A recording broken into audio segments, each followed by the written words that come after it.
बिलावल बेटा तैयारी पकड़ लो, मैं लाड़काना आ रहा हूं, तुम्हारे सवालों का जवाब दूंगा। वजीर खारजा शाह महमूद कुरैशी ने चेयरमैन पीपल्स पार्टी को बड़ा चैलेंज दे दिया। कहा कि तहरीके अदम एतमाद ऑपोजिशन का इस्तेहकाक है, लेकिन हम भी भरपूर सियासी मुकाबला करेंगे।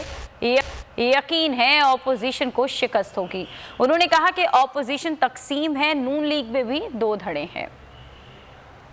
हम उसका सियासी अंदाज में मुकाबला करेंगे और मुझे यकीन है कि इंशाअल्लाह उन्हें शिकस्त देंगे। मेरी नज़र में उनकी सफ़ों में यकसुई नहीं है। मेरी नज़र में आज भी ऑपोजिशन गो मगो की शिकार है। नून लीग के अंदर दो धड़े हैं, एक तहरीके अदम एतमाद के लिए जुस्तजू कर रहा है और दूसरा कह रहा है कि हमारा तो ये बयानिया ही नहीं है, हम तो नए इंतखाबात की बात कर रहे हैं। इस वक्त पीपल्स पार्टी में और नून लीग में भी एक बुनियादी फर्क है। पीपल्स पार्टी अभी इंतखाबात नहीं चाहती। अभी मेरा बेटा बिलावल आया था मुल्तान। बिलावल बेटा तैयारी कर लो, मैं तुम्हारे हलके में लाड़काना आ रहा हूँ। मैं 9 डेरों में तुम्हारे सवालों का जवाब तुम्हारे घर में दूंगा।